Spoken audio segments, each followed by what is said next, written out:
Hello बच्चों, चलिए देखते हैं न्यू एनसीईआरटी मैथ के अकॉर्डिंग क्लास 8 एक्सरसाइज 8.1 का क्वेश्चन नंबर 1 क्या है। Add the following. हमें यहाँ पे कुछ एक्सप्रेशन दे रखे हैं और उनके अंदर कुछ टर्म्स दे रखी हैं जिनको हमें ऐड करना है। अब एडिशन का मतलब आपको पता है कि दो टर्म्स को जोड़ के एक नई टर्म फॉर्म करना, तो यहां पे भी वही काम करेंगे हम।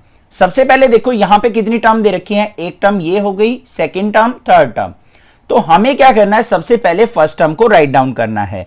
वो हमारे पास है a b minus b c. Second term पे ध्यान देंगे, क्या है, बी सी माइनस सी ए। अब बच्चों यहां पे इस तरीके से एक्सप्रेशन दे रखे हो ना, अल्फाबेटिक फॉर्म में दे रखे हो, तो आपको ध्यान क्या रखना है, बस एक ही बात, जो भी हमें टर्म दे रखी है सेम टर्म के नीचे सेम टर्म को आपको लिखना है। तो यहां पे बी सी माइनस सी ए है, तो हम बी सी के नीचे ही बी सी लिखेंगे, बी सी माइनस सी ए। फिर आगे क्या है, सी ए माइनस ए बी। पहली टर्म क्या है, सी ए, तो सी ए के नीचे लिखेंगे, माइनस में ए बी। ए बी देखो बच्चों कहां पे है, ये रहा, तो हम इसके सामने यहां पे माइनस का ए बी लिख देंगे, कोई प्रॉब्लम नहीं है यहां पे, ठीक है। अब इनको हमें क्या करना है, ऐड करना है। ऐड करने के लिए हम एडिशन का साइन लगा लेंगे। अब यहां पे देखो ये माइनस का सी ए है और ये क्या है हमारा बच्चों, कोई भी साइन नहीं है तो ये प्लस का माना जाएगा, प्लस का सी ए। तो माइनस सी ए और प्लस सी ए को ऐड करेंगे तो दोनों आपस में क्या हो जाएंगे, कैंसिल आउट। तो यहां पे क्या आ जाएगा मेरा, जीरो। ऐसे ही ये माइनस का बी सी है और ये प्लस का बी सी है, तो ये भी दोनों क्या हो जाएंगे, कैंसिल आउट। तो यहां भी जीरो आ जाएगा। ये प्लस का ए बी है, ये माइनस का ए बी है, ये दोनों भी कैंसिल आउट हो गए, तो यहां पे भी क्या आ गया, जीरो। तो फाइनल आंसर जो आ गया आपका यहां पे, वो क्या आ गया, जीरो। पता लग गया किस तरीके से करना है। सेकंड पार्ट को देख लेते हैं क्या है। सेकंड पार्ट के अंदर ये देखो पूरा का पूरा एक्सप्रेशन हमें दे रखा है कोमा तक, तो इसको लिख देंगे a माइनस बी प्लस में ए बी, लिख दिया। उसके बाद क्या है, b minus c plus b c. पहली टर्म क्या है, b, तो b के नीचे b लिखेंगे, लिख दिया भाई।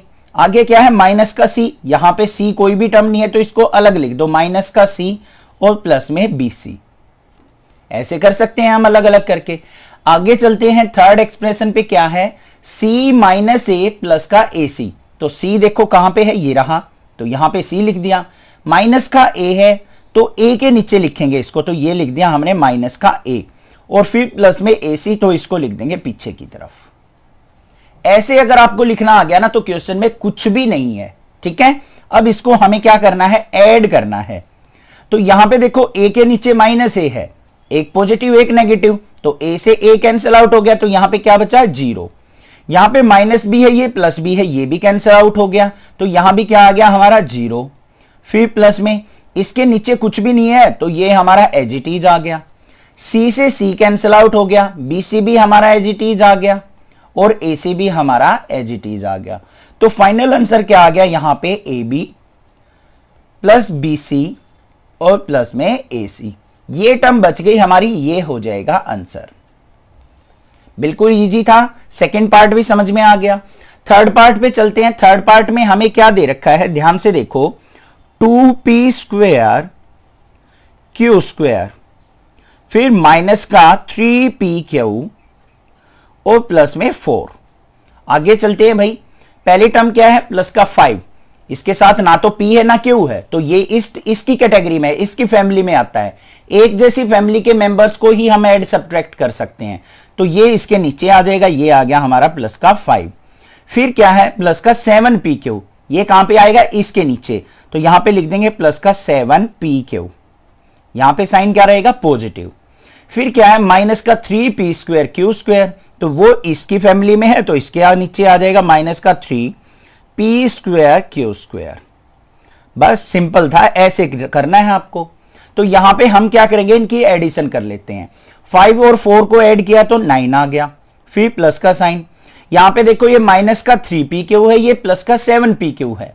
अब आपको pq में से pq सब्ट्रैक्ट नहीं करना है बच्चों, जो उनके आगे इंटीजर वैल्यू है, डिजिट्स है, उनकी एडिशन सब्ट्रैक्शन होती है। तो ये प्लस का 7, ये माइनस का 3, तो बड़ी टर्म क्या है, पॉजिटिव, तो पॉजिटिव साइन आएगा।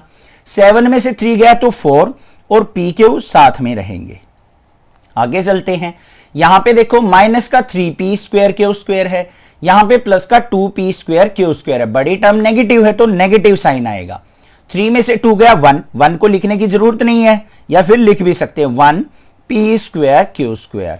तो हमारा फाइनल आंसर क्या आ गया, माइनस का P square Q square plus का 4p क्यू और प्लस में 9। ये हमारा क्या होगा आंसर। आ गया समझ में, ये भी कोई दिक्कत नहीं है। लास्ट पार्ट देख लेते हैं इसका क्या है। फोर्थ पार्ट में हमें फर्स्ट टर्म क्या दे रखी है, एल स्क्वायर प्लस में एम स्क्वायर। फिर आगे क्या दे रखा है, m square plus n square. तो एम वाली टर्म को एम के नीचे लिखेंगे बच्चों, m square plus n square. फिर आगे है n square plus l square, तो इसको लिखेंगे एन स्क्वायर प्लस में एल स्क्वायर। लिखने से पहले देखो यहां पे एल स्क्वायर है तो इसके नीचे लिख देंगे इसको, ये आ गया मेरा एल स्क्वायर और साइन क्या रहेगा बीच में पॉजिटिव। आगे 2lm प्लस में 2mn प्लस में 2nl। ये जो टर्म है हमारी यहां पे किसी से भी मैच नहीं करती है, इनसे अलग फैमिली की है, तो इनको हम अलग से लिखेंगे ऐसे, प्लस में 2lm प्लस में 2mn और प्लस में 2nl। अगर इन जैसी टर्म होती तो इनके नीचे लिख देते। अब यहां पे एडिशन देख लो, कई बार क्या करते हैं हम यहां पे 0 लगा लेते हैं पूरी टर्म करने के लिए, इस तरीके से। देखो अब जो खाली खाली सा एरिया था वो आपको पूरा भरा भरा दिखाई दे रहा है। अब आसानी से आप एडिशन सब्ट्रैक्शन कर सकते हैं, ऐसे भी कर सकते हैं। अब देखो यहां से चल पड़ो या यहां से चल पड़ो, किसी भी साइड से लेफ्ट या राइट कहीं से भी हम एडिशन सब्ट्रैक्शन कर सकते हैं। अब देखो यहां पे एल स्क्वायर और एल स्क्वायर क्या आ गया, 2l स्क्वायर। एम स्क्वायर और एम स्क्वायर को ऐड किया तो हमारे पास क्या आ गया, 2m स्क्वायर। फिर ऐसे ही एन स्क्वायर और एन स्क्वायर को ऐड किया तो 2n स्क्वायर। फिर प्लस में 2lm, फिर प्लस में 2mn और प्लस में 2nl। ये हमारे पास क्या आ गया, आंसर आ गया। अब इसके अंदर एक और चीज की जा सकती है, देखो इसमें भी 2 है, इसमें भी 2, इसमें भी, इसमें भी, इसमें भी और इसमें भी, सभी के अंदर 2 है। तो हम यहां पे 2 को कॉमन लेके अंदर क्या लिख सकते हैं, l square plus m square plus n square plus l m plus का एम एन, क्योंकि 2 बाहर जा चुका, और प्लस का एन एल। ये भी आंसर हो सकता है आपका और ये भी आंसर हो सकता है, दोनों आपके आंसर बिल्कुल करेक्ट माने जाएंगे। समझ में आ गया, एडिशन पता लग गया किस तरीके से करनी है हमें। सेम फैमिली मेंबर को सेम फैमिली मेंबर के साथ ही एडिशन सब्ट्रैक्शन हम कर सकते हैं, ठीक है, कोई दिक्कत नहीं है। क्वेश्चन नंबर 2 देखते हैं। क्वेश्चन नंबर 2 के अंदर हमें दे रखा है सब्ट्रैक्ट। अब भाई सब्ट्रैक्शन आ गई, ध्यान से देखना क्या कहा है, 4a - 7ab plus 3b plus 12 from this number. हमें इसमें से इसको सब्ट्रैक्ट करना है, तो जिसमें से सब्ट्रैक्ट करना हो वो ऊपर आएगा हमारा, तो ये टर्म जो है हमारी वो ऊपर आएगी। तो लिखेंगे यहां पे ए पार्ट के अंदर 12a माइनस का 9ab प्लस का 5b माइनस का 3। इसमें से इसको सब्ट्रैक्ट करना, तो ये क्या है बच्चों, 4a। तो सेम मेंबर को सेम के नीचे ही रखेंगे, 4a है तो a वाली टर्म के साथ ही। आगे क्या है, माइनस का 7ab, तो माइनस का 7ab। फिर क्या है हमारे पास, प्लस का 3b और फिर प्लस का 12। सारे के सारे देखो सेम फैमिली मेंबर के नीचे ही सेम मेंबर लिखा हुआ है। अब हमें क्या करना है, सब्ट्रैक्ट करना है। सब्ट्रैक्ट करते टाइम क्या होंगे बच्चों, जो नीचे वाला एक्सप्रेशन है उसके सारे के सारे साइन चेंज हो जाएंगे। तो यहां पे ये पॉजिटिव है तो नेगेटिव हो गया, ये नेगेटिव है पॉजिटिव हो गया, ये नेगेटिव ये नेगेटिव।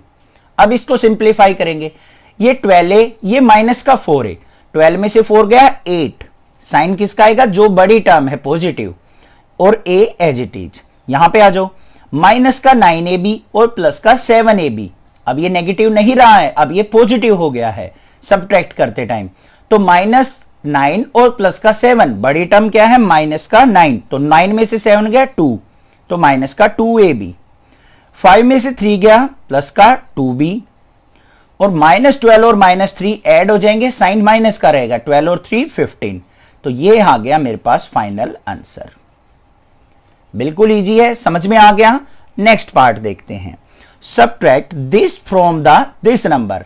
हमें इस नंबर को इससे सब्ट्रैक्ट करना है, तो पहले हम इसको लिखेंगे, तो बी पार्ट कर लेते हैं। क्या है हमारे पास, 5xy minus 2yz minus 2zx और प्लस में 10xyz। इसमें से हमें इसको सब्ट्रैक्ट करना है तो कर लेते हैं भाई। क्या है 3xy प्लस में 5yz माइनस में 7zx। अब हमारे पास xyz वाली टर्म इसमें नहीं है तो हम इसको खाली छोड़ देंगे ऐसे प्लस में 0 लिख के।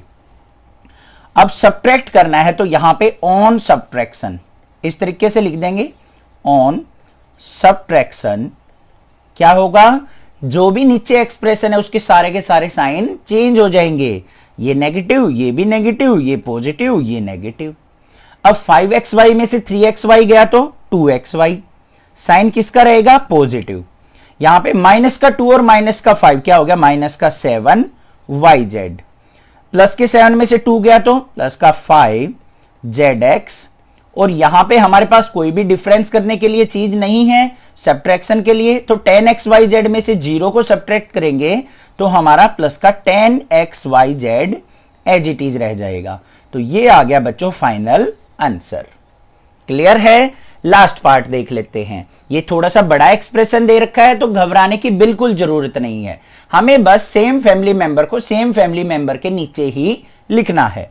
तो यहां पे क्या दे रखा है, हमें इस नंबर को इस नंबर में से सब्ट्रैक्ट करना है। तो भाई पहले इस नंबर को हम राइट डाउन कर लेते हैं।